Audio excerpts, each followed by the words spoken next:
मदरसे को दे, खानका को दे, कब्रस्तान को दे। अब वैसा देते नहीं आएगा। उधर कायदा लगा दिया कि आप जिसको जमीन वक्फ करने की होगी खुदा की राह में, वो सिर्फ अपनी जमीन में से 1/3 जमीन वक्फ करेगा, यानी 1/3 जमीन दे जाएंगी और बाकी की जमीन अपनी विरासत में बांटेगा।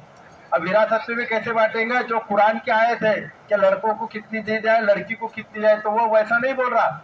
वो क्या बोल रहा है कि 1/3 जमीन तुम देने के बाद, वक्फ करने के बाद, जितनी जमीन तुम्हारे पास होंगी, प्रॉपर्टी जो होगी, देवराज होंगे, वो दोनों तीनों में तुम सेम बांटेंगे। जबकि कुरान की आयत क्लियर कट है, या मुफ्ती साहब बैठे हो बताएंगे कि हमारी प्रॉपर्टी डिस्ट्रीब्यूशन के लिए हमको बताया है कि अगर इसको दवाने है तो इसको चारानी है, माँ का कितना के बेटे का, कि इसने हमारा वो कायदा भी उसमें खत्म कर दिया। इसके लिए वो अपोज है। दूसरी सबसे बड़ी बात ये कहा उन्होंने कि जो वक्फ करेगा वो 5 साल का मुसलमान होना चाहिए, यानी उम्र की 5 साल नहीं, वो मुसलमान होकर उसने 5 साल जिंदगी इस्लामी तरीके से गुजारनी चाहिए। अभी हम पैदा हुए, मैं आज 64 साल का उम्र का होगा, अभी वो मेरा वेरिफिकेशन करेगा कि मैं 5 साल से इस्लाम के तरीके पे है कि नहीं, मैं नमाज पढ़ता है कि नहीं, रोजा रखता है कि नहीं, जकात देता है कि नहीं, हज को गया कि नहीं, ये देखेगा। वो सर्टिफाइड होगा मैं कि हाँ ये इस्लाम पे चलता है, तो मुझे वक्फ करते हैं। आपको समझना कितना सीरियस है ये चीज। अरे हम जब पैदाइशी मुसलमान है तो हमको तो कौन होता रोकने वाला? हम वक्फ को दे। अभी हमारी माए बहनें अभी शादियां होती है तो हमारी बेटी देवरात देती कि मैं मस्जिद को दे रही, मैं मदरसे को दे रही। आप बोल रहा हूँ बिल्कुल देती नहीं आई। इसके लिए हम उसको अपोज कर रहे हैं। आप बोल रहे हैं कि पूरे मुल्क में ऑल इंडिया पर्सनल लॉ क्यों अपोज कर रहा है? तो ये दूसरा कानून लगा दिया। तीसरा ये लगा दिया उसने कि जो तुम्हारी पहले जमीनें हैं अपनी, जो ऑलरेडी मुगल सम्राटों से लेके तो ब्रिटिश कालीन थी। मैंने कहा पहले कि यह कायदा 1913 से इंडिया में, लेकिन 1913 से 2024 में कभी कोई सरकार ने ऐसा की नहीं। हमारा जो वक्फ बोर्ड है, सेंट्रल का वक्फ बोर्ड में 22 मेंबर है और स्टेट के वक्फ बोर्ड में 11 मेंबर है। इन्हें सिर्फ हाउस में डिक्लेयर किया कि 2 गैर मुस्लिम आएंगे, ठीक है, हमको भी कोई हरकत नहीं, चल रहा 2 गैर मुस्लिम ले ले।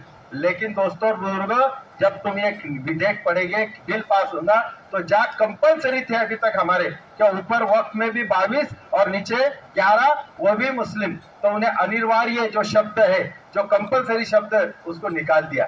यानी आप आज के तारीख में, आज जो उसने 9 तारीख को गैजेट किया था, 9 अप्रैल को, अगर उसके हिसाब से वक्त में सेंट्रल में अगर 22 में से तो 12 लोग आ रहे थे हमारे नॉन मुस्लिम, और नीचे 11 में से 7 आ रहे थे। अब बोलेंगे तुम कैसे आ रहे? तो अभी सेंट्रल की बॉडी ऐसी डिक्लेयर हो रही कि भाई चेयरमैन कौन? तो औकाफ का चेयरमैन वो जो सेंट्रल मिनिस्टर है अल्पसंख्यक का, अल्पसंख्यक का मिनिस्टर कौन है? रिजिजू, यानी वो चेयरमैन बन गया। उपाध्यक्ष कौन? जो वहां का अल्पसंख्यक का राज्य मंत्री, वो कौन है? चेन्नई, वो बन गया उपाध्यक्ष, यानी आ गए 2।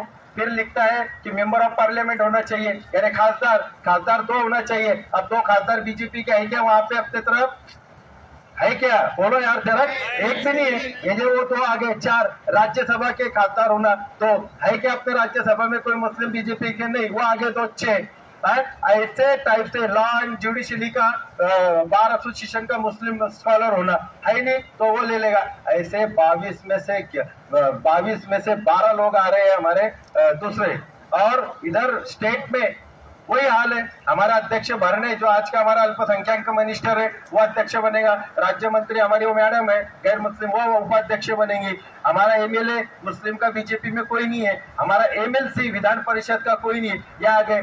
इवन हमारा सीईओ जो रहता था हमारे महाराष्ट्र का, आप यहाँ पे एमपी के लोग ज्यादा है, वो सीईओ जो कंपलसरी मुस्लिम होना चाहिए, उसको भी वहां डिलीट कर दिया है कि एडिशनल कलेक्टर रैंक का आदमी जो रहेगा वो बन सकता है यहाँ पे। यानी आप देखो कि कोई भी स्टेट में का सीईओ जो कंपलसरी होना चाहिए वो भी नहीं होना चाहिए। यानी ऊपर भी बोर्ड में भी हमारा बहुमत नहीं रहेगा, वो जो कायदा बोलेंगे उसमें।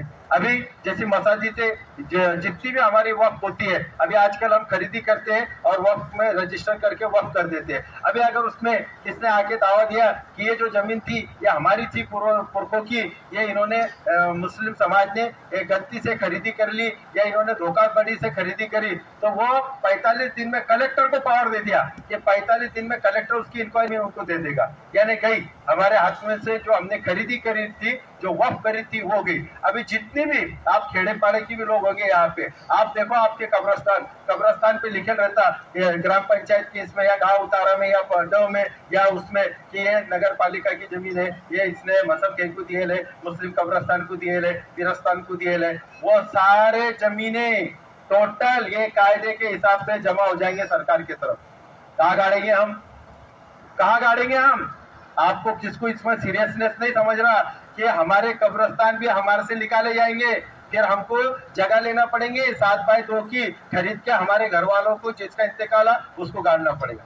मसाजिद ऐसे ही चले जाने वाली है, हर एक मसाजिद में वही आने वाला है कायदा। जब हम हय्या फला बुलाते तब जाते नहीं नमाज को, तो जब टैक्स लगेगा हमारे पे तो हम कैसे जाएंगे? तो आप इस पे सीरियस हो जाओ कि वाकई में कितना, आप ये सोच रहे क्या होगा, करेंगे ना वो ऑल इंडिया पर्सनल लॉ करेंगे, मेरे को क्या करना है, जो होगा होगा। दोस्तों और बुजुर्गों, अल्लाह ताला ने ये तुम्हारे को आखिरत में पकड़ूंगी कि जब मेरी जमीन, मेरा घर, मेरे कब्रस्तान, मेरी खानकाएं वो ले रहे थे तो तुमने क्या कोशिश करी?